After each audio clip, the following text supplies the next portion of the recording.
You cannot help yourself. Now, it's a mental problem.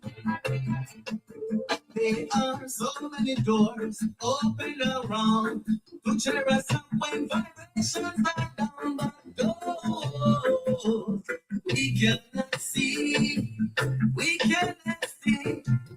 but man has to change all the bad programs inside to upgrade his entire system. Teach us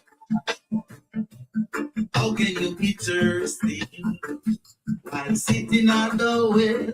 Oh, yeah, yeah, oh, yeah, yeah, yeah, oh, it's a mental problem. How can you say that you cannot help yourself? Oh, yeah, yeah, oh, yeah, yeah, yeah, oh, it's a mental problem. It's not.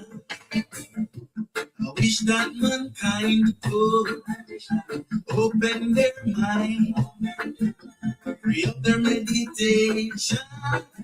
It's a perilous time. He has to work on himself first to fix everything.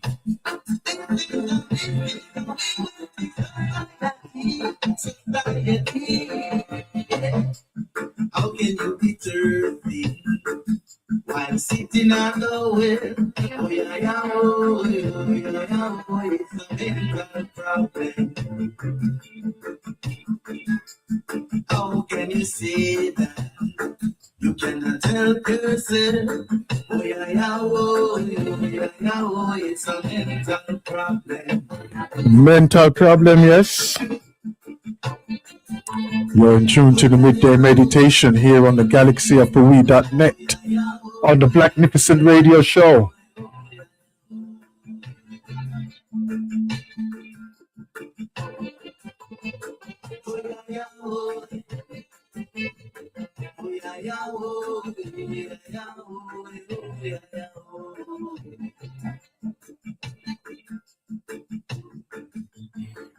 Yes, you're in tune to the midday meditation here on the Blacknificent radio show.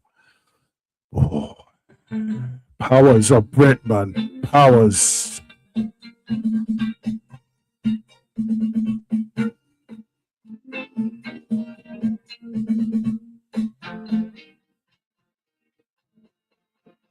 I don't know why I love you, but I do.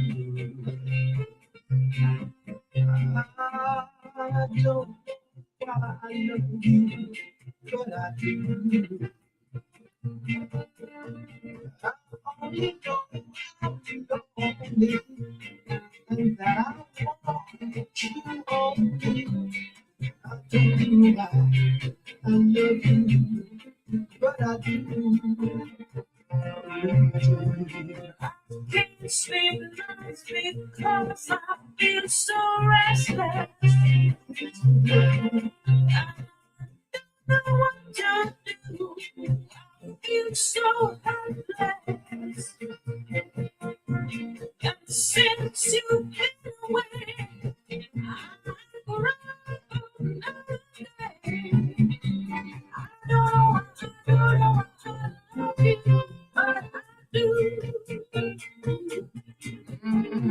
My dreams are so good. My nights are so blue.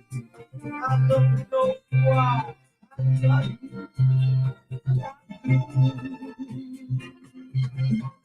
Each night I sit alone and tell myself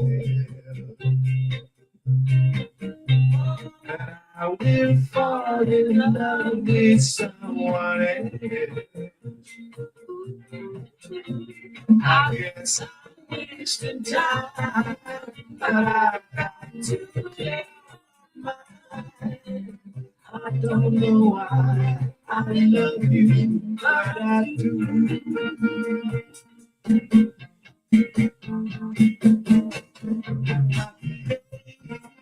I'm so lonely, my nights are so blue. I don't know why I love you, but I do. Each night I sit alone and tell myself, ooh, that I will fall in love with someone else. I guess I'm wasting time, but I've got to live. I don't know why, I don't know how I live, but I do.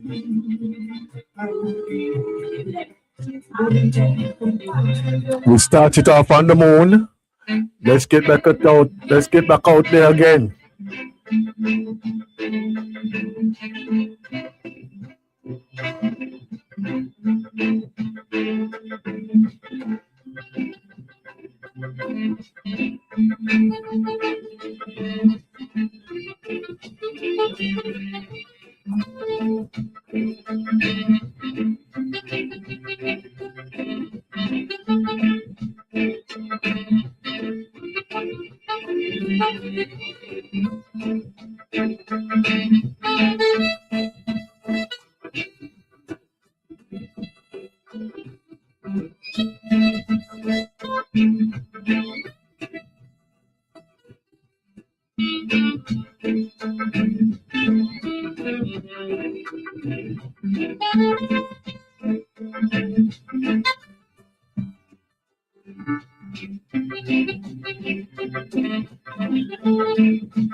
Yes, King man. Yes, King.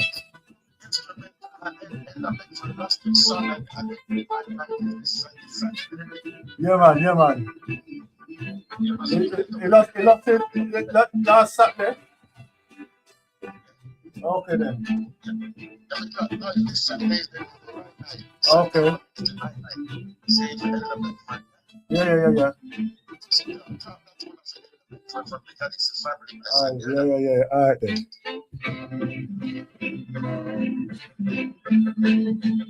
Let me tell you something.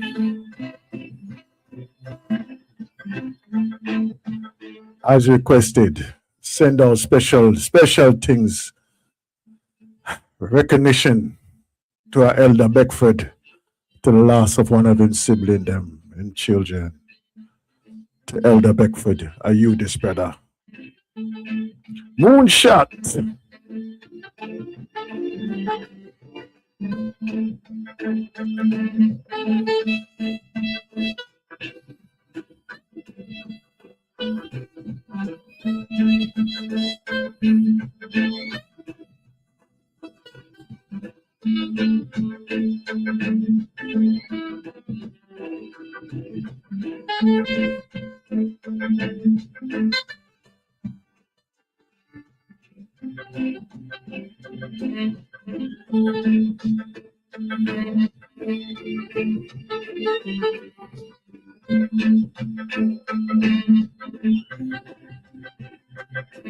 Can't leave out.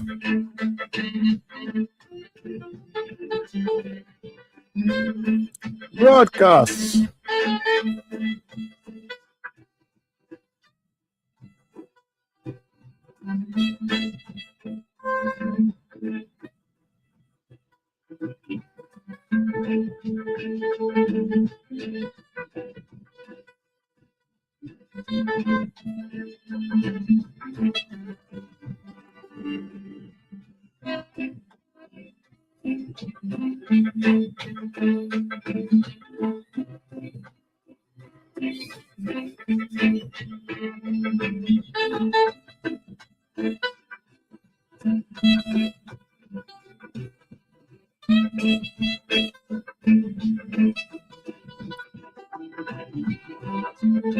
One more entrance. Yes, King Man. One more entrance on the midday meditation this strong here, so one more.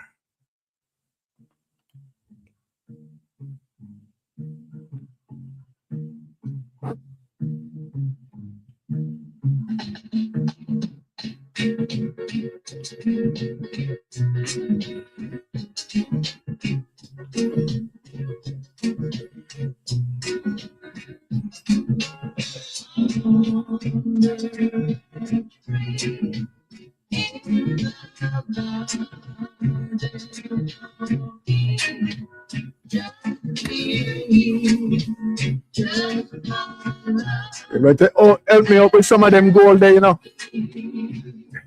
Some of my life goals. Right down the aisle.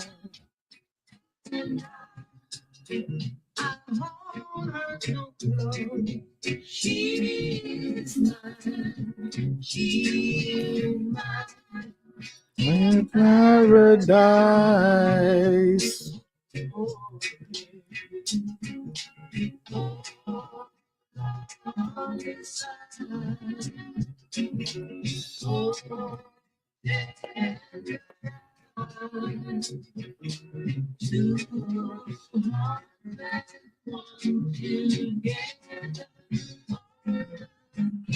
Telling you. She wept my heart. Said in your ye. Live in love in paradise.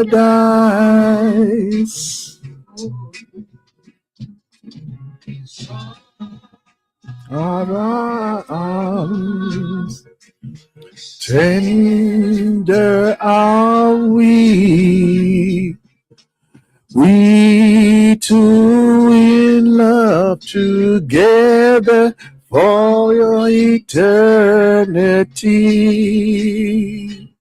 She's in my arms and she's crazy for me. We're in love in paradise.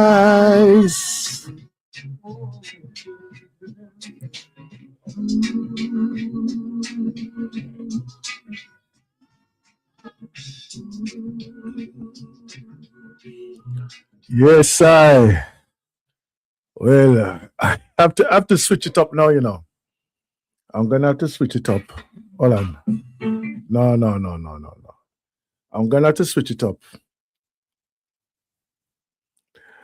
The ancestral voices that I wanted to bring to you right now was to bring an awareness. But I'm gonna switch it up. Ancestral voices, this strong, yes, sir. Whoa. Again, things that has happened, and you just don't know when things go happen instantaneously. Rising as I did. No, actually it was after the show on Thursday. Receive a message. And you know, we know of this brother, my brother lied. Taken into hospital in an emergency.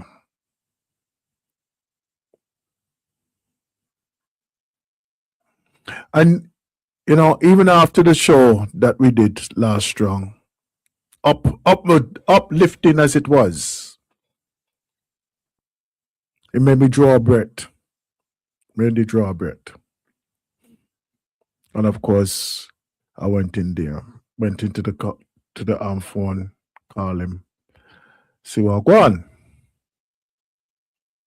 and he's there, and you can hear, say, you can hear the commotion in the background and everything that is in the hospital. So he wasn't able to. He wasn't able to be with me, speak directly for a long time, but he just gave me the basics. Said that he was taken into hospital in emergency, and so him taken into the show, into the hospital in emergency. My mind is thinking, no, if it's had an accident or something, and my mind say, I think it's something else, you know. That can't be an accident. And then thinking what happened, what's been happening over the last few months. And yes, it transpired that he had a mild heart attack.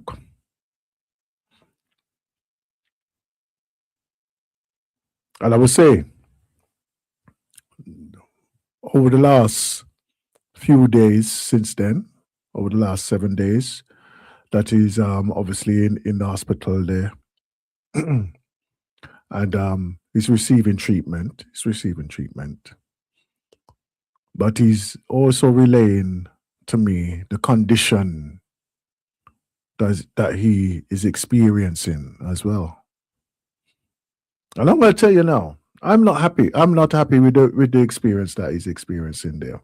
But also we are very aware of the inadequacies that so many of these places, these hospitals, are actually under, and that they actually give a service of. And it's not the staff, you know, because I'm sure that if there was adequate equipment and supplies and medications, that the service would be that much more better. And I'm going to tell you now, when you see that hospitals have the staff that are there and they are doing what they can do with the limited resources that they have, you have to take into consideration and wonder, how does the staff really feel around this? Imagine now, you are capable of administering medical treatment to patients that come there, right? And some of them, they are extremely sick because, like with a lot of people, we don't really push ourselves up to go to hospital if we don't really need it. If you're in the accident, obviously, you'll go and get treatment and everything like this. But if you're sick, so much people don't go to hospital. They don't go to hospital because them feel said that, oh, it will go. I just rest up a little while, or just take a little herb tea or something, and it will ease off and everything. And sometimes it works, sometimes it does not work, and we have to really go and get some proper assessment by those who can assess you properly.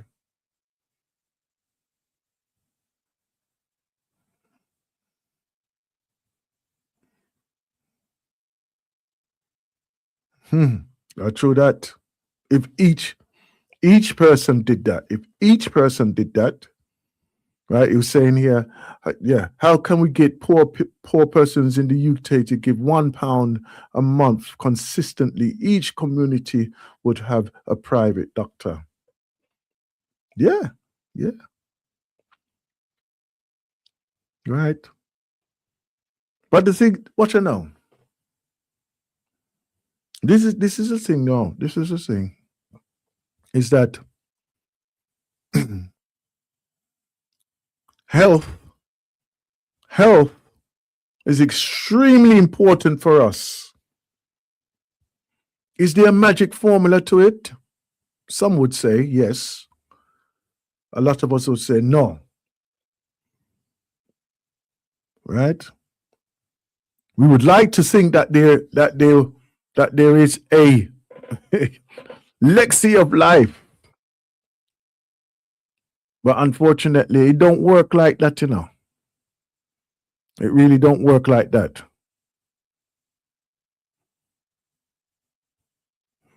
You know, unfortunately, it does not work like that.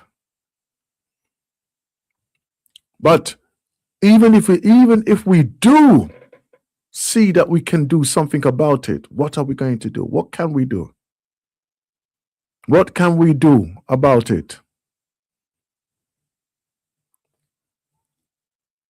Yes, I would love to see all of us being able to get adequate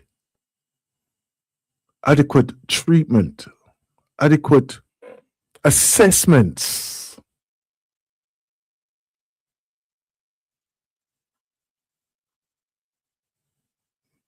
If we could have that assessment, personal assessment, then we would have an indication of, like, something. I better just take it a little bit easier. And I'm going to give you an example of what happened to me just a few days ago. I was there, and I was sitting in a bar there, just taking a break, And this person was sitting near to me, and he just happened to strike up a conversation. The brother was from Nigeria, and he's saying, "Oh." And what happened is that he was there, and he was actually fixing something within that facility. He was there to fix something in the facility, and he was saying that, I just feel tired now, but I have to keep working because I have 3 daughters. This is how I'm saying. I have 3 daughters. They have their houses. I have my house. The mortgage is going to run for another 5 years. I'm 64 now, going to be 65 this year. And yet I cannot see that I can actually get a break from all of this. And I said to him, why do you see that you cannot get a break? You have 3 daughters. I go, surely they should be able to support you because you're up in your age now. You're up in age. Are they not? Would they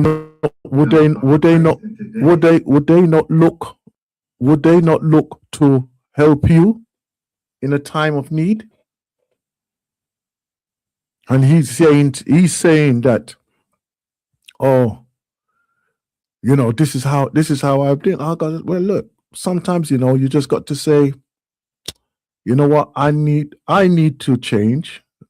I need to have a break now. And then he was explaining to me about his physical condition. His knees were hurting, his back was hurting, and obviously, he's overweight. He's overweight too, And I'm not going to jump in. I'm not going to jump in and say, "Oh, you should do this, you should do that," or whatever. But within his mind, he wanted to do what he needed to do for his family. He wanted to do that. He wanted to provide for his family, which is not a problem. But at times you have to turn around and say, family, pride, exactly. he has to turn around and say, family, it's your time to look for me now. Tree, I don't know their status. He didn't share with me what their status was or anything like that. But he was very proud to say that each of a house, right? Now, I don't know if they own or whatever. That's right. You know, I don't know if they own or whatever. But I just said, listen, there comes a time when you shouldn't feel, I feel that you shouldn't feel away if you need assistance. You need that break. Because obviously, you continue like this, you're going to work yourself into the grave. 65, and then he's still got another 4 years on his mortgage, he was saying. So he can't stop. I said, wow.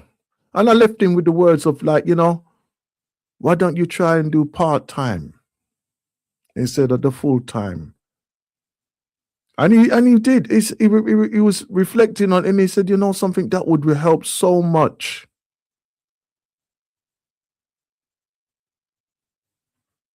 But, some of us, we get caught in that trap. Don't work yourself into the ground, please, my people. And this is why I have to just switch it at the last moment. I'm literally switching this thing at the last moment for the ancestral voices. We have to value our time, value our lives.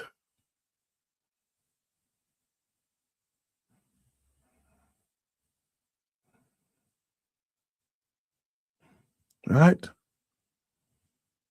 We have to value our lives. We have to find a way of how we can do, not only for ourselves, but possibly for our family as well. We have so many of our youngs who are going to university. Aunts and uncles, if it's possible, can you help with your nephew and niece to go through university? Don't just leave it to the period. Well, it's your children, you look after that. I know. I've seen it. Right? And it's not an easy thing. It's not an easy thing. You'd be surprised how, even to say, something, let me do something. It's not much, but it's going to be consistent. It's going to be consistent. And we have to be willing to actually be able to share the burden of life right now. We have to be able to share that. Good afternoon, Brother Ade. Yes, how are you there? You good? I'm very good, my brother. How are you? Yeah, I'm very good myself. Thank you for asking me. So when the brother there is got 3 daughters, he said, yeah. Well, at least he's doing work. They got contract through, regardless of finish paying for the house or not. If they all got their own properties come back through, it's an investment. So you're correct to him. Don't work himself to the ground. Half it. Do part time. Easier. Yeah. I mean, at his age, he's eligible to do that. Yeah. And I could see the brother. He sat down there beside me, And you listen. If I said to him, go to sleep, the brother would be half asleep right there. So he was exhausted. You could see it in his face. You understand? Yeah. And it's not the thing that, I'm gonna put on to you, say, boy, you know what? Look, life ain't worth that type of thing, because I don't know your values. I don't know what you're looking to attain or anything like that. Right? Right? But balance it out, man. Balance it out. You can't run at full speed all the time, No, you can't. Right? You can't run at full speed all the time. Trust me. Trust me with that. Because it's hypertension and illness unnecessary. Exactly. You're right to advise not to overstretch yourself. And I'm looking at him and I'm thinking, rocks, don't look on this brother, yeah. And I've been there. I've been in that position as well, where I'm sitting there and I'm at work, and I probably could fall asleep at any time because we're tired. We're tired. You understand? So you can imagine this man now that he hasn't even got halfway through the day yet, and the man is exhausted like that. Right? And of course, he's in pain. He's in pain as well. You know? Right? I got a message here say we should do more exchange students from the Caribbean and Black British students in high schools. Exactly, we should do. We should, if you have the facility to do that, right? Yes, man. You know what I mean? Yeah. Adopt, you know what I mean? I'm going to take it. You don't even have to go that far. It could be just your neighbor, because sometimes that a person has like 4 or 5 children in their house, right? And they say, something, look, let me just take one of your youth them and you can come and stay with me for a little while, just to ease the burden off you for a little while, You understand? Yeah, but preferably with the Aston, I mean, you can't let them go and stay with any strangers. Obviously, it's no. But like, if it's supposed to be a neighbor or something like that, or even if it's your niece or nephew. Yeah, extended family. Yeah, because like sometimes when they're there and they have to study for their exam, and they got all the rest of the children around so. Yeah. You understand? Yeah. Just to give them that space to just say, all right, then let me just have this little space to just ease off a little piece. We have to start looking to do for us and ours. You understand? And we don't have to look too far. We don't have to go across the world to go pick up children. They're right around us all the time. Of course. They should do more exchanging. I mean, that's what you alluded to, exchange. Yes. What the true family or strangers, stranger, your neighbor, just your neighbor alone, even if it's your neighbor alone. Yeah? You understand? Because I know people do that. Even though the white people, they leave their children with them. But as you say, if the neighbor, regardless of what color they are, if you've known them for a long time, you can go abroad and leave your children with them. You can trust them. Exactly. Exactly. And these are the type of things we have to create for ourselves, We have to create that for ourselves. And it doesn't cost much, does it? No. It's just a community effort. Definitely. As I say, I mean, like I just heard about Elder Beckford's. He lost one of his children there, one of his sons. Lloyd, my brother, he's sick in hospital right now. Sorry to hear that. Well, even the conversation yesterday, it said that I feel so much more better than what I was when I first come in here already. And I said, look at that, and that is just for resting up and getting supported medication and treatment in them ways there. And I said, look on that now, right? So obviously it's the aftercare, which is very essential. We have to look to do that as well, right? But like, just look at what we can do for each other now. You understand? Right? We got to reignite this community spirit and community actions. We have to. We can't let the system just destroy us and just cast us aside. So, of course, you know, right? As I was saying earlier on, how many of us are being ignored just walking down the street? Just to walk down the street. Man is just walking straight into you. Oh, I actually, as I'm saying that, flashed into my mind now. Sister Liz, her father passed away as well, not too long ago as well. You know, Sister Liz, there, so yeah.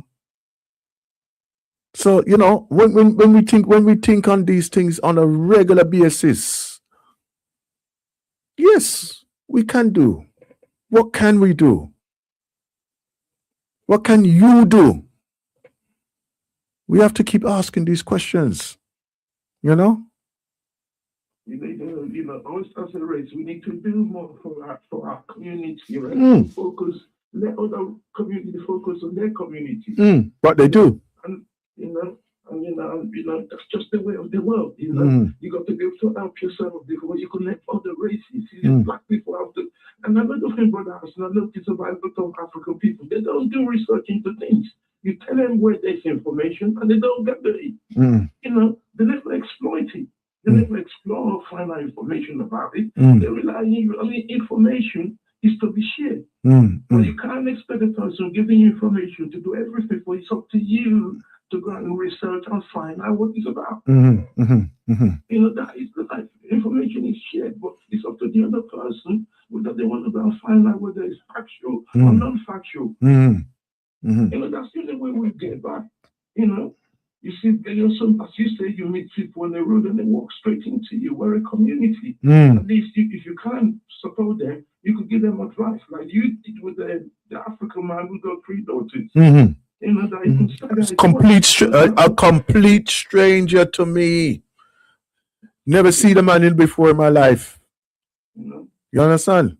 And we was able to share that information they saw. You understand? And I'm not, as I say, you know what, I commend him for being able to work. Oh, another piece, what he said, he was working, 34 years doing that type of work. That's what he might do. I said, Rox, look on you. Look at you.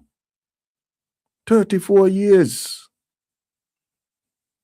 You understand? But the thing is, my friend, right, that obviously, and the thing is that if I say 34 years now, I don't know where him start from and where him coming from, you know, financially or anything like that, right? But obviously, for his children to do that, and he feels that he's obligated to support his children through that, right? And I think, whoa, come on now. When does the table turn? Right? Or as it was pointed out in one of the messages here, pride. Yeah? Sometimes. The good thing about it is, whether you're working, as long as you serve company for a long term, whether it's Tesco, whether it's, you know, if you're not self-employed, brother, as don't you know, because of your service, you do a lot of money. For 34 years, I know an African lady, she was working at my local Tesco for 25 years, brother Aston. From 1994, okay, that's a long time ago, and she left last year. People tell me I didn't have to business. She pick up a substantial amount of money for service. For 28 years service. That is the reward if you're not self-employed. But I'm self-employed personally. You know, I'm my own boss. I satisfy my job to satisfy myself and satisfy the people I'm working for. I took the contract from. That's the only way. And I think when you're self-employed, you can control yourself. You don't have to stretch yourself. Well, it's not even that. Let me put it this way: you're the manager of yourself, right? Of course. And it's not only just the work aspect, right? It's the investment within your future or after work life. Yeah. Okay. And the thing is that a lot of people used to say when they were unemployed, right? Oh, I don't get any money if I'm not working. You understand, right? Which is understandable. But the thing is that also, how are you distributing your income from that, right? And I'm going to tell you now, it's not an easy road doing the self-employment. It's not easy, right? And the thing is that once you learn how to balance it, right? That is when you can see, okay, then how long will I have to work? Of course. Right? Everyone thinks that, oh, if you're self-employed, you're earning more. That is not necessarily the case at all. No. You pay more stamps. Exactly. Stamps. That is not the case at all. As we know, there's going to be 1 million people in the race, but we only know about the winner. Well, of course. Yeah, we only hear about the winners. We don't hear about the other participants. Yeah, and they're probably doing their personal best. They're probably doing their best. Yeah. I mean, brother Hassan, I'm an architect. One of these famous footballer, he came to me, he bought a plot of land, and then we want me to draw them, to design a place for him. So, that's one of the subjects, that I've got on my thing, because I work from home. I very rarely visit building sites. Occasionally I go and I visit sites. Most of my job is just from home, so I'm satisfied with what I'm doing. Yeah. Just the way it is. It's manual professional job. A job is a job, but you just have to make sure. Can I ask you a question? Yeah. You're being an architect. You've been an architect and everything. What do you think about these container homes? Container homes? Yeah. Yeah, but that's prefab. That's what you prefabrication. Yeah, prefabrications. No. That's one you just strung up within half an hour to an hour. Yeah, but it's but I could understand why a country is getting involved in that, brother Aston, because it saves space, doesn't it? Yeah. If you understand what I'm saying, you could stack them next to each other, on top of each other. But it doesn't. Yeah, we're just ready-made home. I call them ready-made home. They're not sturdy. They're not. They're not. I don't even. Because in many ways, right? Okay, even if they last like 20, 30 years as a structure, right? That surely would be a way of alleviating a lot of the homelessness within certain areas, surely. Yeah, you're correct. Yeah. Yeah. Right? We should try that in Africa, prefabrication houses as well. Well. This is another thing, because like I was looking at a site, and they were prefabricating like concrete structures, right, and then assembling them on site, right. Now, what they were saying, obviously, because of these prefabricated concrete structures, it was like putting together like a building kit, as such, Self-assembled. Yeah, right. And I thought to myself, well, that sounds good, right? And I said, why is this not being distributed around in various areas then? And then obviously I'm also looking at, right, what is the quality of build when it comes to that, because I'll tell you what I am frustrated with, these multi-million pound buildings that they just put wood and board up in America. Yeah. And I think that is totally inadequate for the price that they are charging for those type of places. You know? Anyway, but Ashton, I got to go now. Okay then. All right then. All right then, King man. All right then. Bless up, man. Yeah.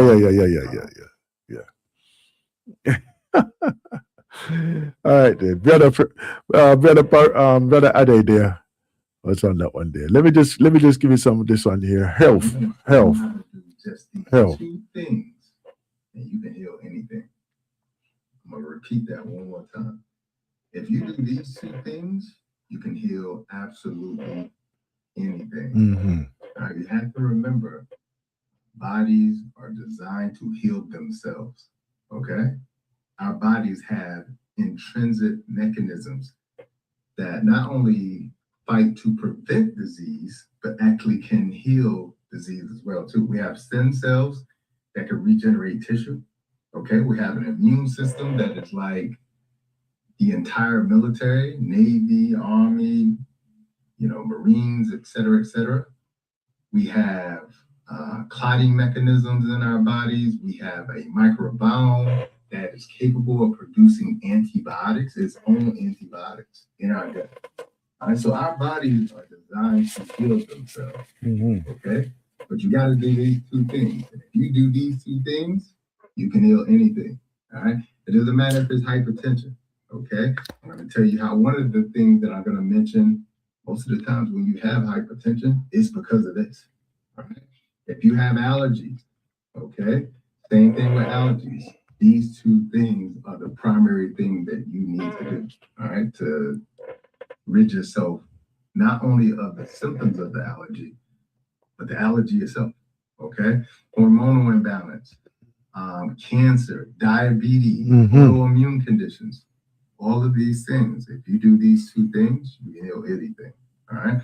This isn't something that I learned when I was in school. This isn't something that your doctor is going to be aware of, because they don't teach us this. They don't teach us about healing. They only teach us about treatment, which means that we only know about pharmaceutical drugs. All right. Yes, I tell you. Let me give you the next section of this. Sure. Before we get started, their actual hypertension. This is what's causing the inflammation in the body. They don't look at that. Right? But all of it is waste accumulation in the body. That's what leads to much of the symptoms that we then put a label on and call disease. Mm-hmm. Okay? So the accumulation of waste sets the stage for every form of disease. Okay? Because just think about it. We could take a little bit of this, right? And our bodies will get rid of it, no problem. But when it starts to accumulate, that's when the problem begins. All right. So the accumulation of waste is by far one of the most important things in your healing journey. It doesn't matter what it is: cancer, hypertension, diabetes, autoimmune condition. You need to figure out where the waste has accumulated. All right. Has it accumulated on the heart? Has it accumulated in the kidneys? Has it accumulated in the liver, in the gallbladder, in the gut? Mm-hmm. Most people, it's in the gut. That's why you see people with that big belly. All right. When they got the pokey, that's accumulation of waste. That's just one form of waste. Now, it's a big form of waste because most people have that form of waste today. But that accumulation of waste is what's causing your disease. Your prostate, your inflamed prostate, that eventually turns into prostate cancer, that's waste, okay? And I can explain how that is, all right? Because a lot of people say, there's not waste in the prostate, but where's the prostate located? All right? Mm-hmm. Same thing. One of the most aggressive forms of cancer that we're seeing today is colorectal cancer. Accumulation of waste in your colon. All right? Mm-hmm. Hugely important to understand that. So let's talk about types of waste so you can understand a little bit where this waste is coming from. One, processed food waste. And when I say food, I need to use air quotes because Most of what people are eating today isn't food. Not by nature's definition or God's definition. Most of what people are eating is man-made something. Man-made product. But it's not food. It's not something from a divine space, even when it looks like the food that you grew up eating. Okay, but you know, when you used to eat an apple and you would cut that apple and you left it on the counter and come back, it will be brown. That's right. It doesn't brown anymore. You know that used to have seeds in it. Okay, there's so many things like that that are telling you that the food isn't real anymore. That's right. Okay, that's right. You know that whatever it used to be didn't taste like that. It tasted way better when you were younger. Exactly. Okay? Different. These are signs that you're not eating food. You're eating food. You're eating food-like products. Okay? So that's one of the biggest forms of waste, and that's the form of waste that affects most people today. All right? So that's one form of waste. Another form of waste is not the waste that comes from outside. It's the waste that's actually created on the inside of you. All of the processes in our bodies will eventually create byproducts that sometimes create waste. Okay. All right. So that type of waste is called endogenous waste, like urine. Okay.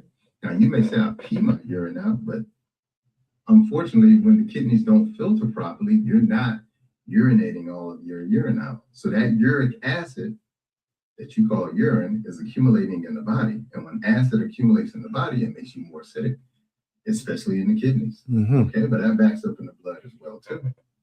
So what do the kidneys filter? It filters the blood. All right, so we create our own waste too. Fecal waste. When that waste is sitting in you for weeks, months, years, when you got that big belly, even though you're having a bowel movement, it does not mean that you don't still have food left over in your belly. I mean, the belly is really the telltale sign that you're not eliminating the waste. This is better, man. Stays in your gut. You got to remember, our temperature in our body is about 97. Better fire my way. Pretty hot.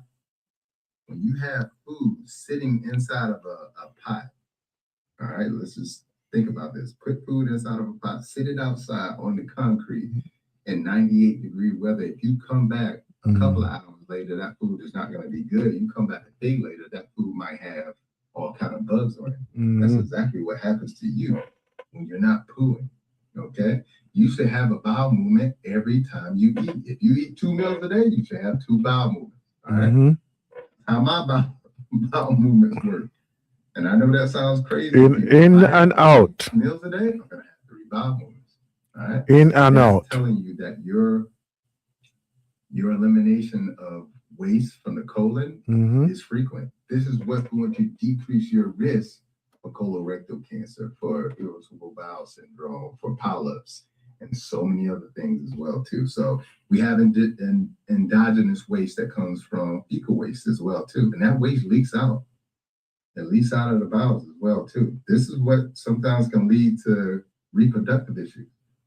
You got bacterial, viral, fungal, and parasitic waste too. When you have low-grade infections, when you have a candida overgrowth in the body, when you have parasites in the body, which most people have, these things create their own waste. Okay, they poo inside of you. All right, and this is acidic waste that creates inflammation in the body. Okay, so that's another form of waste. You got heavy metals that you get from some of the food that you eat, like sushi, like fish. Heavy metals that you get from some of the products that you use, heavy metals that are coming in the air. If you live near a concrete plant that you probably don't even know you live near. Okay, so we're constantly getting exposed to heavy metals as well too. And these heavy metals is the kind of waste that accumulates in the body, and heavy metals cause real issues. I think there was a study that was done on dementia patients, and the vast majority of dementia patients have high levels of aluminum in their bodies. Hugely important, okay? Hygiene and cosmetic products. These products, again, are products. They don't come from nature. Everything we put on our skin, we put in our mouths, we put on our bodies, will end up in our bloodstream, will end up in our bodies. Okay, so if you're reading the label on your deodorant, on your toothpaste, on your lotion, on your shampoos, your conditioners, and you can't understand what it is, that chemistry is accumulating as waste in your body, and much of that chemistry is carcinogenic for the most part.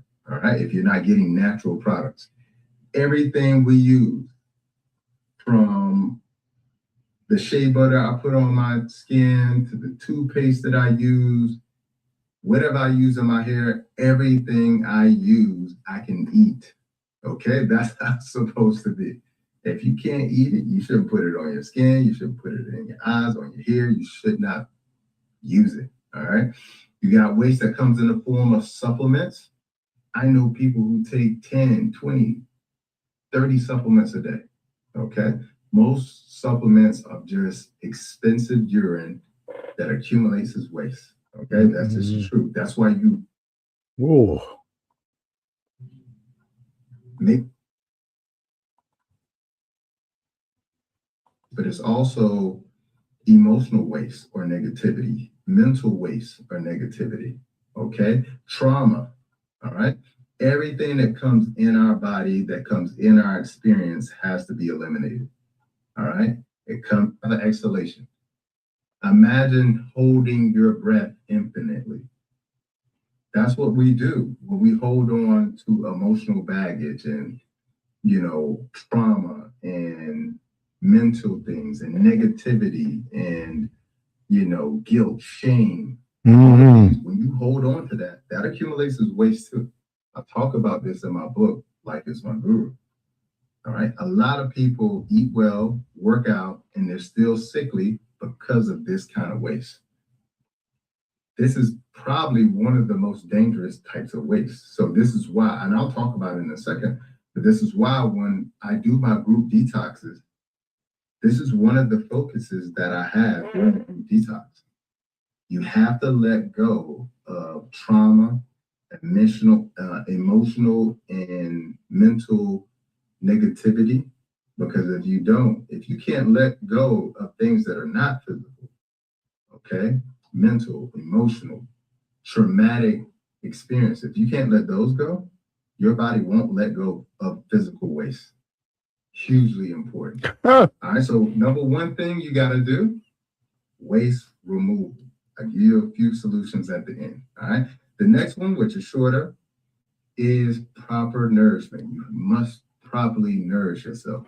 Okay. Properly. This means that you're going to be correcting deficiencies. Properly nourish yourself. Properly nourishing yourself, you're not eating the foods that cause the issues and the same and from the beginning. Those same foods that you were eating before, food-like products, that ended in waste accumulation, now you're not eating those foods. You're eating proper nourishment, which means that now these foods not only come into the body and nourish the body, but they can be easily eliminated from the body as well, too. All right? And on top of that, correcting the deficiencies. And as I was mentioning before, when you have hypertension, most people with hypertension could be as a result of waste accumulation in the form of too much sugar, in the form of unhealthy carbs, sugary beverages, sweets, breads, pastas. That's a form of waste. Okay, that's a form of toxicity. Or it could be your hypertension can be as a result of a deficiency. Okay, a deficiency in magnesium, a deficiency in potassium. Okay, but when you properly nourish yourself, you correct these deficiencies. Okay, same thing with iron. Okay, when you eat properly, when you properly nourish yourself, you will notice that now you can hold on to your iron. Okay, but you couldn't hold on to the iron before because the parasites were consuming your iron. Parasites love heavy metals. Look that up. All right, so they consume all your iron. More important. When you properly nourish yourself, it also restores your microbiome. Your microbiome is hugely important for 70 to 80% of your immune system. It's hugely important for maintaining a healthy weight. Your good bacteria in your gut or microbiome also produces its own antibiotics to fight off bacteria and infections as well too. All right, so that's hugely important. It also starves the critters. When you eat proper food, proper nourishment, viruses, bacteria, fungus, parasites, they don't like healthy food. They like processed food. All right, they like sugar. Okay. Mm-hmm. And they like unhealthy oil. And that is 70% of the standard diet. And that's why everybody has parasites and everybody gets bacterial infection. Everybody gets viral infections. This is why. Okay. When you eat a proper diet, you starve all of those critters. Okay. You eat a proper diet, sweets out the gut. You eat a proper diet, increases waste removal from the body. Okay. You eat a proper diet, it decreases inflammation. Mm-hmm. Okay. And it not only counters inflammation, but it removes irritation. Mm-hmm. And all disease starts from an irritation that leads to inflammation of the tissues, that leads to degradation of the tissues. Once the tissues are degraded, eventually they will become dysfunctional. And once those tissues become dysfunctional, then that's when you have system breakdown. Okay. That's when you have system breakdown. So those are the two things that you really have to do to heal anything. That's the prescription for anything. Now, this is not medical advice. You don't need medical advice for what I'm telling you because I'm not trying to treat you. Okay? This is about prevention. This is about healing. This has nothing to do with treatment. This has nothing to do with medical advice. Mm-hmm. Hugely important. All right? But here's the thing. If you're going to stay on both sides, keep one foot over here eating unhealthy food and keep another foot over here, thinking you're going to add in a little bit of, dandelion greens and arugula and you're going to be great. It doesn't work like that. All right. Hugely important. That's why most people have to take pharmaceutical drugs because they refuse to change their behavior. Okay. So waste removal. Big tip for you. To remove waste, you must open up the 7 elimination channels. It's all or nothing. Elimination channels that get rid of waste. Most of them are blocked, stagnant, and accumulating waste. So you got to open those channels up.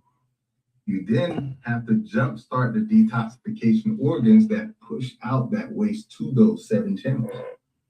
That's the main focus. Mm-hmm. If you do those two things, waste removal will go back to its factory settings. Okay? Now, the big tip I have for you to do those two things, sign up for my next group detox. Okay? So if you enjoyed today's video, please, like I said, pick 5 people, send this video to them. YouTube might not be it. All right, so I need you to pick 5 people, send this video to them, and say, I love this, listen to this. And if you have not hit that subscribe button, go ahead and hit that subscribe. If everything in life was right, then we would never have to fight. So if we never use the brain, then only cockroach would remain. if man had never used his hands, then And you would never understand. the joys of making this and that. And winning money from the slots. Forget about stupidity. Discover your ability. Develop your creativity. Cultivate humility to brave the stormy weather. Oh, my brother. And heed my foolish words. Say the more you give to life, it's the more you're gonna get from life. So go on and give. Don't count the cost. Less you give to life, is the more you're gonna get from life. Don't go on and say, oh, so might be lost.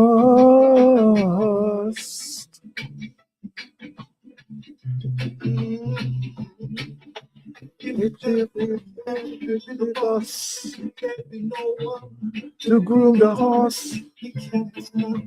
that fits the car. No humble man, just put up the tar. Imagine everyone on top. Now doing what the hell could stop? Top heavy from every drop. It still will be the model crop.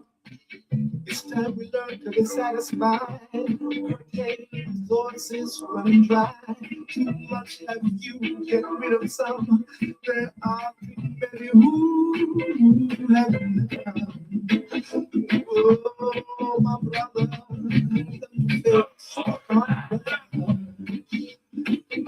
hear my foolish words once again. You said the more you give to life, is the more you're gonna get from life. Don't count the cost.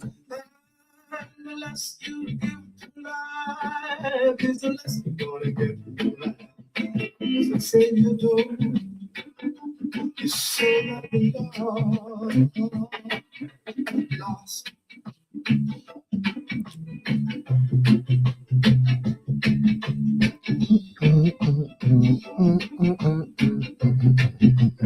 Go on. See, the more you give to life, it's the more you're gonna get from life. So go on and give. Don't count the cost. The less you give to life, the less you're gonna get from life. So say you don't. It's so much more. You gotta give, you got. No more of that.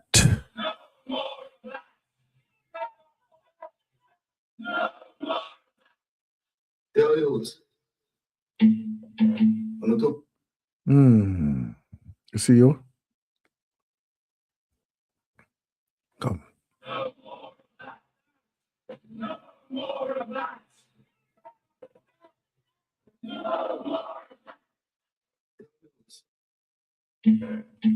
not too bright for that, yo. Too powerful for waste life, and gun, knife for eye. Listen to me now. It's a warning, you know. Hear my voice now, you like a father for the streets. We know want no more than that, none of that. Gunshot in a Wolverhampton, none of that. Stop it in a Birmingham, none of that, none of that. You touch up in Brixton, none of that. Coventry and Walls, none of that. None of that. Real power come from school, remember that. None of that. If you love yourself, you wouldn't carry shot. Put the blade and put the gun down flat. We don't want none of that, none of that. Dude, man, why you feel you need a gun for strong? Confidence now come from stealing a your one. Real strength come from your mind and your plan. Knowledge of the key, big brain of the brand. Them shot butts in half, man like cut shot. Mama cry blood when you're too deeper. Schoolyard war that I never smart. Books in your hand that I wear greatness. Wolverhampton you, your life pressure. Birmingham you, nobody no better than us. Brixton you, you want to see your rights conscience. Coventry you, hold firm, stay righteous. Gun them a trick, you don't fall to the trap. Night them a trick, you don't fall to the trap. Education and the shield will protect every gap. Leave up your life, my you. None of that. Listen you, them drug man I use you, me swear upon that. Them laugh for the runners with them 10 on the block. Them call you little league, them rape you not. Them give you poison pistol while them sit on top. Them live nice, wear suit, move slick. You are in jail out for them dirty tricks. Them treat you like fool, like clown in a skit. While you throw away your future, big quick coffee. And so cute, you know one believe. Once all good, I don't know the sting, please don't speed. No follow man, we want to see your feet.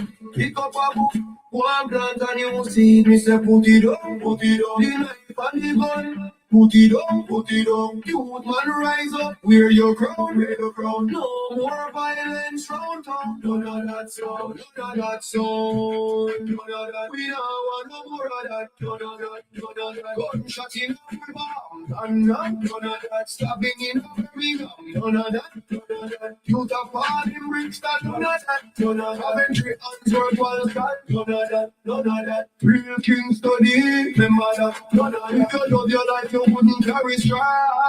Put the beard and put the gun down flat. We no want none of that. None of that. Youth man, listen, your future brilliant. You're no man for prison or militant. Ignorant. You man for build up the block. Be significant. Run business, make money. School my tough but stay consistent. Every lesson I'd spend real resistant. When you learn to self-love, that instant. You don't need no gun that redundant. No one see doctor, hold a pilot, bro. Fire, engineer, arm officer, musician, teacher, talent to show. Leader for the future. Yeah. That's how you grow. No. Run for a faith, education real. Night for a faith, self-love real. Street I keep, wisdom deal. Youth man right, get back the wheel. We're in a man's world. Wild card. On to ride. Wolverhampton, Brixton, Coventry. Your life worth more than any rivalry. So all up your deal.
Sunday.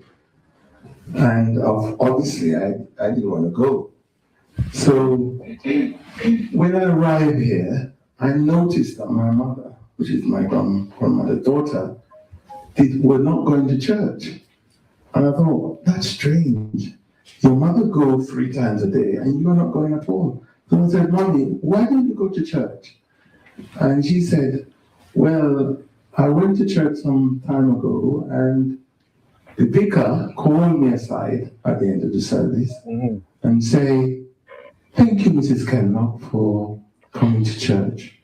You know, but we'll be grateful if you didn't come back next week or any other week because the congregation is not happy. Well, it was taken in Brixton, and this is the way we would dress. That's true. Go to Brixton in those days. You know, suits and sometimes trousers with the seam and everything washed up. The broke shoes that was in fashion. That's an American shoes that we always buy. And like it was amazing. This was taken in Brixton Market on the Collab Lane end by the bridge. And I sort of said to them, let me take a photo.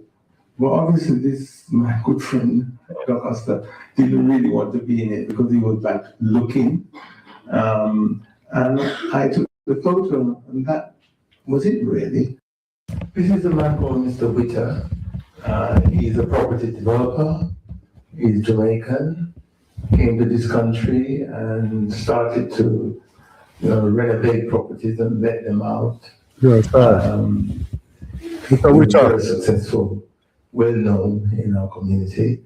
And you can see him here standing on his Rolls Royce. To us, it was like magic to see a black man driving a Rolls Royce in Brixton. And it did very well. It was a massive deal as far as I'm concerned. And because I worked for the black newspaper, the West Indian World, I was assigned to take his photo. So I normally go around wherever he is and photograph him. And he's an extrovert, yes, but he's very determined. He borrowed £1 million from a middle bank, which is very, very unusual that a black man could get £1 million. You don't know. And he was supposed to renovate that estate in Greenwich. Unfortunately, he didn't do that.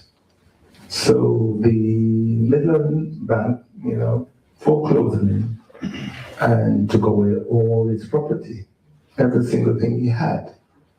So he ran to Jamaica and bought a plantation, a piece of land in Montego Bay called Iron Shore. The Midland Bank did chase him to Jamaica, but Michael Manley, the then Prime Minister, said, no, you already have your money from this man already. You took the piece. You can't have any more. Leave him alone. Yeah. And that's how it escaped. Powell was a minister, some minister in the government, conservative. He was the one that stoking the fire with the river of blood speech. And they were just going around burning places down. Powell said that we should be repatriated. The National Front, was going around burning people's buildings, killing people, all sorts of things. There was a gentleman called George Berry. He owned a pub in Brixton called Our Lane, and he actually renovated the pub. In fact, he was involved with pubs, much more than just this one. And he renovated it and came back the next morning and it was totally burnt down by the National Front. He was really shocked, and so was I when I got there, because I thought, well, how on earth do I take this photo? Do I go outside and take the photo with the coach and horses up there? And what do? I decided to go inside the room and look at the ash and the devastation and do the photo there. I joined the Black Panthers because there was a situation, a racist situation that I experienced. And I went to a nightclub and they said, come back next week and return. And said, look, we don't need your type here. Go away. And I said, being a person that I am, I said, no, I'm not going. Because I was promised when I was in school, and because you went to school in this country, you will have an equal say in this country, an equal opportunity. And that didn't happen. So I said, okay, I'm not going to leave, call the police. And of course, the police came and said, look, if you don't go, I'm going to arrest you. So anyway, I walked for 1 mile to my house in Brixton. And during that process of that walk, I was thinking, what can I do? How can I do anything about this unfairness and discrimination that's in the country? How can how can you do that? How can you stop it? Yeah. And then I was walking in Brixton for a couple of days later, and the British Black Panther was giving out leaflets. And I took one and said, if you feel that you've been discriminated against, come to a meeting, which was Shakespeare Road. Right. I arrived at Shakespeare Road, and they say, what do you do? And I said, I'm a photographer. They said, great, we don't have one, you're now a photographer. And that's how I got involved. Olive Morris, a young lady who died when she was 27, and she was a great campaigner. She was a member of the Black Panthers and a campaigner. In fact, she started us to march, because the Black Panther wasn't about marching at the time. the British one. It was about education and understanding the systems and understanding, capitalism and socialism and all these. It wasn't about marching. Olive said, we must march. And the senior member said, no. So Olive decided to walk by herself. And when she did that, we all followed her. And that's how we started to march. Not just in London and Brixton, but right around the country. Wherever there's an issue, whether it's Liverpool, Manchester, Birmingham, we were there to support the communities. And there's a Liz. Liz O'B is also a member, and she's a colleague of Olive Morris. European Union had a chair like this. He was a member of the American Black Panther, and one of the leaders, and he had this chair that he would sit in.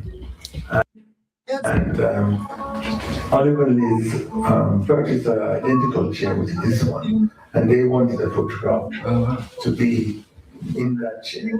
On my street.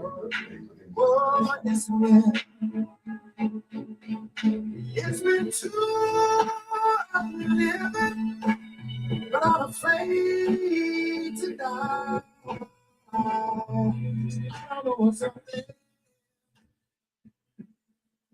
In the skies. It's been a long, long time coming, but I know Change gonna come. Now I go to the movies, and I go down. Somebody keeps telling me don't hang around. It's been a long, long time coming. When I go, change is gonna come. So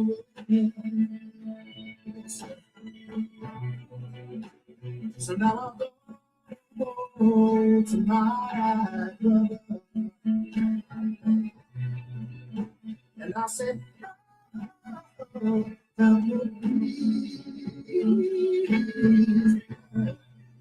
somehow we wound up not getting back down on my knees. One time, I wouldn't last long. Now I think I gave up. Able to carry on. It's been long, long time coming. The change gonna come. Yes, it will. Oh, I know. The change gonna come. Said I know.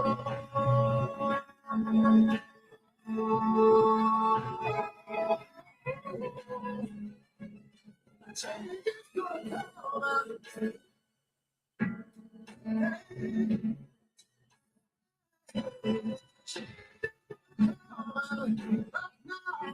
Ooh.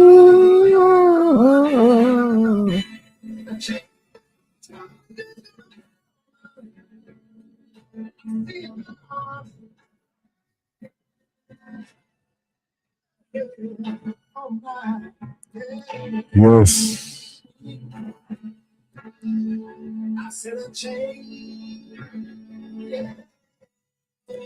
Blacknificent is claiming it back, man.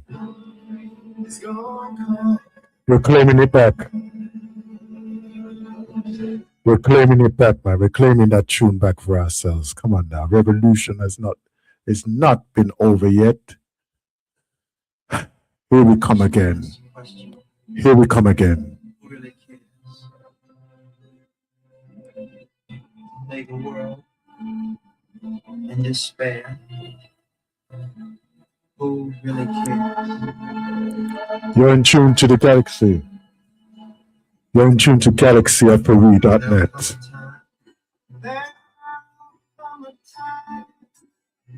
When the world won't be seen, when the world is singing, flowers won't grow, flowers won't grow, no, bells won't be ringing, bells won't be ringing. Who really cares? Who really cares? Who's willing to try? Who is willing to try to save the world? To save the world that's destined. That is destined to die. When I look at the world, when I look at the world, it fills me with sorrow. It fills me with sorrow. Little children today. Children today.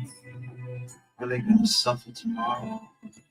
Really suffer tomorrow. What a shame. Such a bad way to live. Who is to blame? Is to blame. We can't stop. We can't stop living. Oh. Live. Live. Live for life. But nothing but life. Live life for the children. Live life for the children.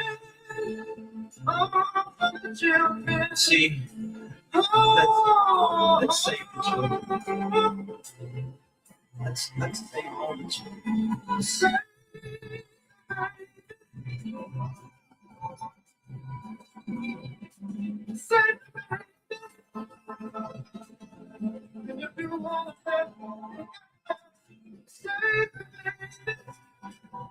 Oh, yeah, baby. Save the babies.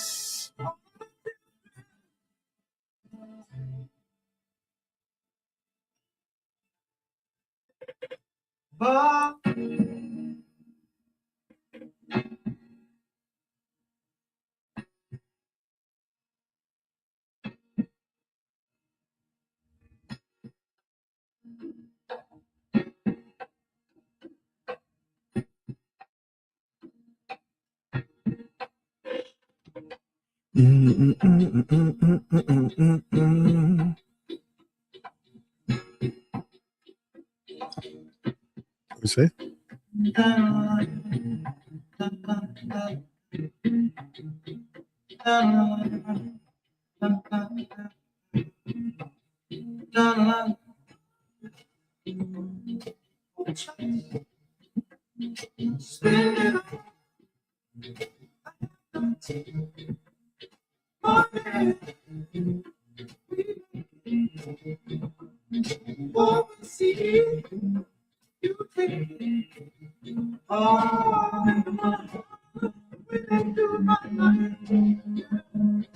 Baby wanna holler.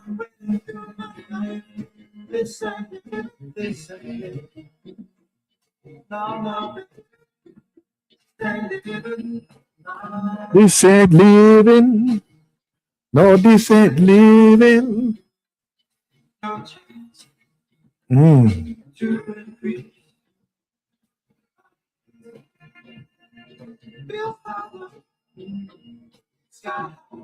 Sky high.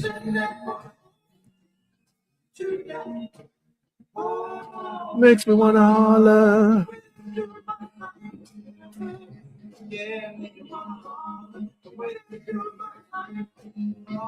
And then?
Still won't do it.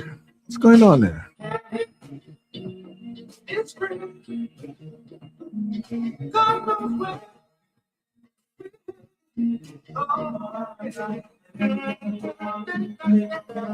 Oh, now you have to put it out there.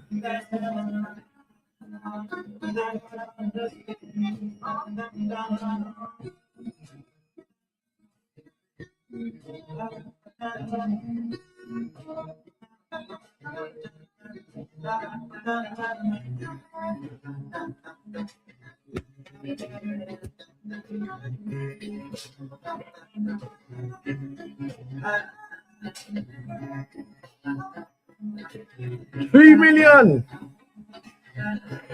Yes, I.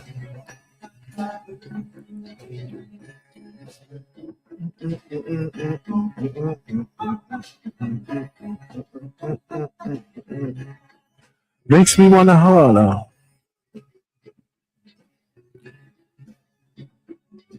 Ding.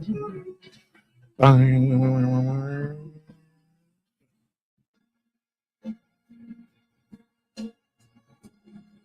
Let's do that walk down the high street with our Blacknificent way. Oh!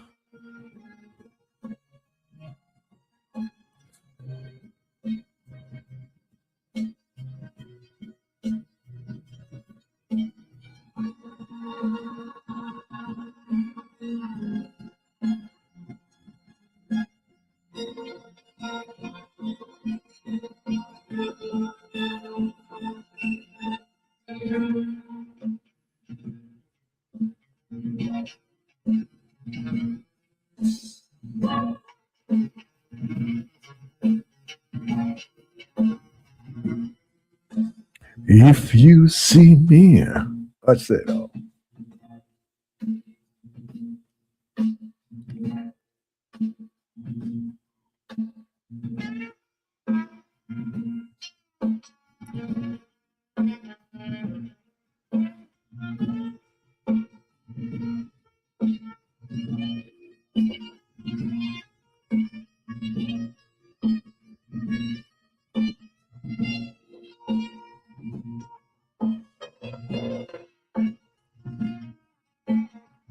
Sure.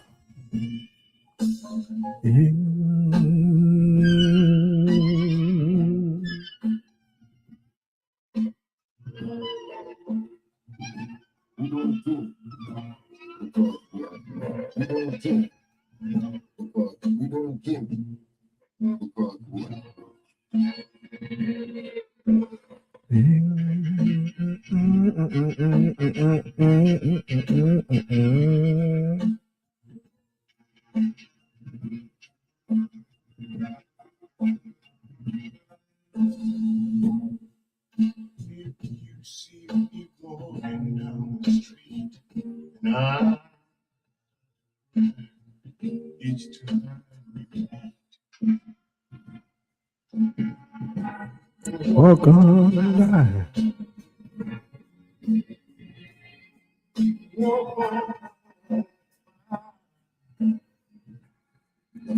Believe that you don't see the taste. Must let me grieve.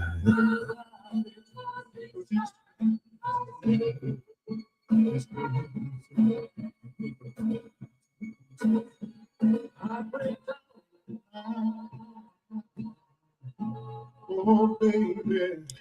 Walk on by.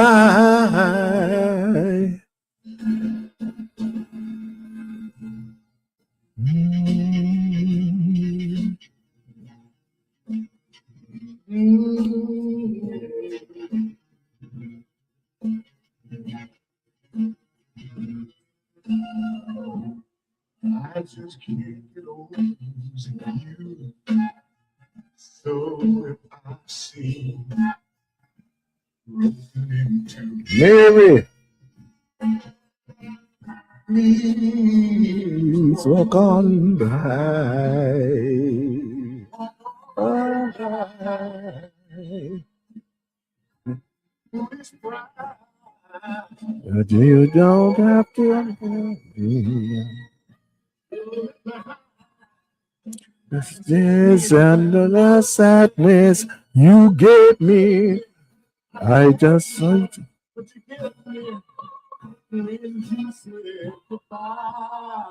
I didn't ask you for it, but you gave me when you said goodbye.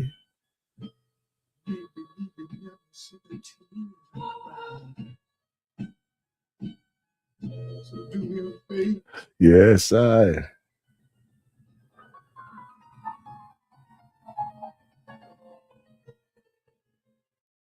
Just taking a moment. Just taking a moment, man.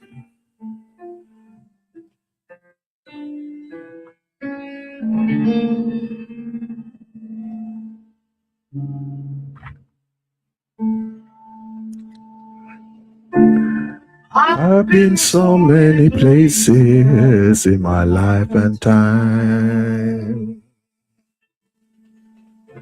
I've sung a lot of songs, and sometimes on bad rhyme. I've acted on life in stages with 10,000 people watching. And we're alone now. I sing my song to you. I know more in it of me. I hope you see. I treat you unkindly.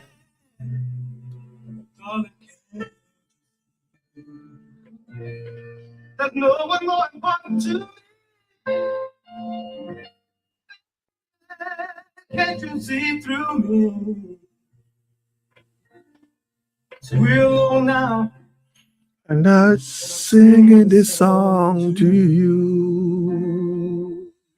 You told me There's a regrets. of a true love. Holding nothing. Came out in front, but I was hiding. Thank you. Thank you for the likes, sir. Thank you. Thank you. What did it say? Let God bless you. Listen to the melody, 'cause my love is in there hiding.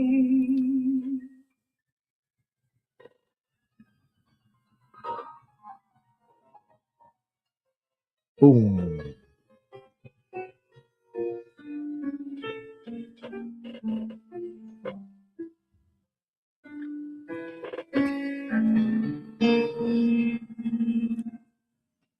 Thank you. Thank you. Thank you for the gifts and everything, man. Ah, blessed. I love you, don't place where there's no space or time. I love you for my life. You're a friend of mine. When life is over, remember when we're together. We were alone. I'm just singing this song to you.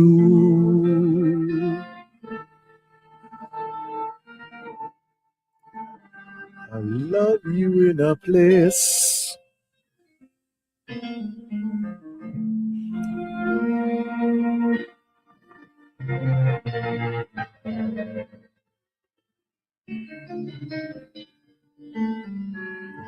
True that.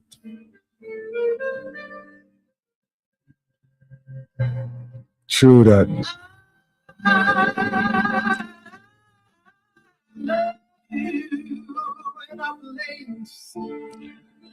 Where there's no space or time, I love you for my life. Well, friend of mine, and when your life is over, remember we were together. Even if no now sing the song, you. That's right. His daughter did a brilliant to you. We were alone and I was singing this song.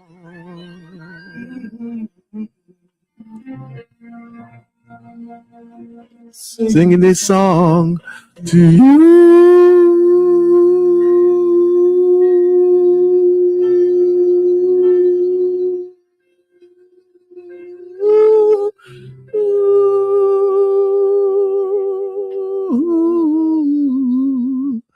Yes, I can't. You can't beat that one. You can't beat them tuna.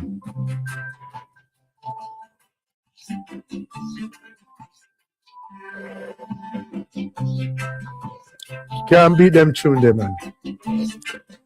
Oh. Be true to one another. To be kind and gentle to each other. To give your best when it's time for you. Do what you have to do when you're supposed to. You got to feel the soul inside of you. You got to feel it.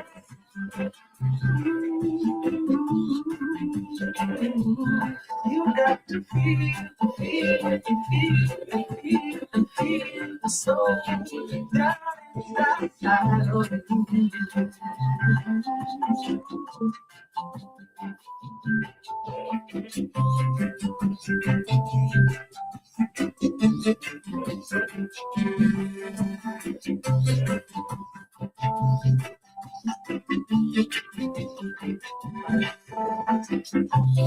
living yourself in. You got to be clean. You got to make it straight. You can Really. share the joy. Togetherness can bring to the true soul. You just have to play. You will feel it. Feel the soul inside of you. You got to feel it.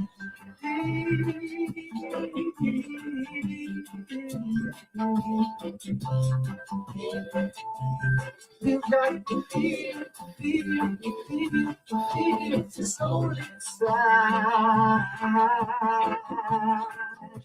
Yeah.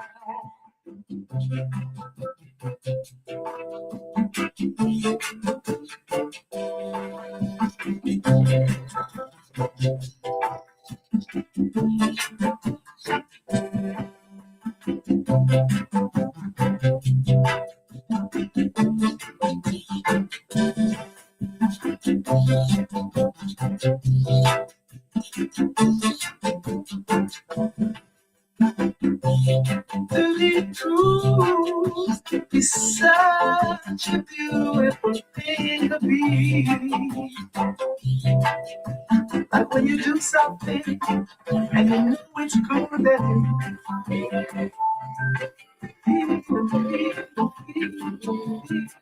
you so down inside in your mind, in your heart, in your body. It's so that's it. So feel it, like this. I can feel my soul. Can you feel your soul? I can feel my soul. International station. Galaxy Radio, Galaxy Radio, Galaxy Radio.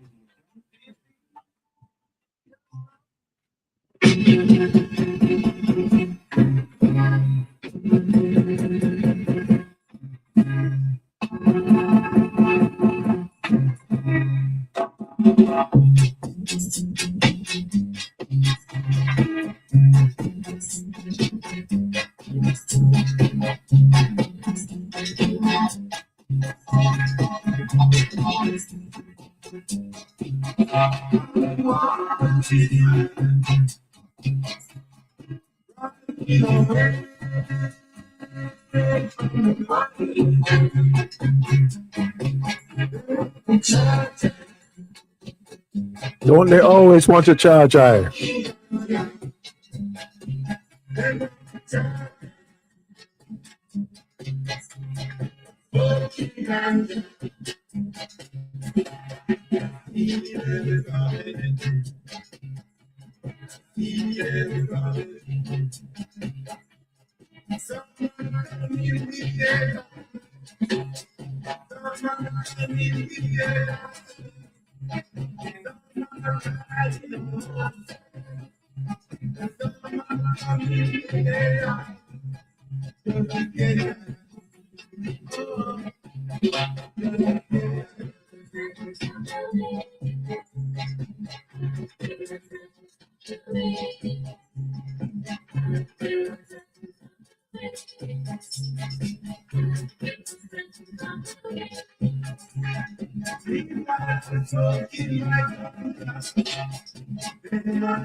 Never gonna keep you,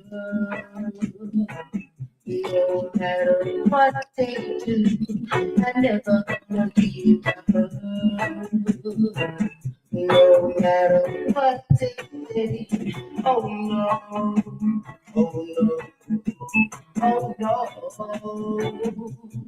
You can't hold the world, cha-cha, but you be cha-cha. You can't have the whole wide world, but you be cha-cha, but you be cha-cha. You can't have the silver and gold, you can't have the rubies and the diamonds. You can't have all the pretty girls in this old wide world. But I never gonna give up, no matter what they do. I never gonna give up, no matter how popular fighting. Oh no, oh no, oh no. I'm never gonna give it up. Oh no, oh no, no, no, no. Oh no, I felt just so.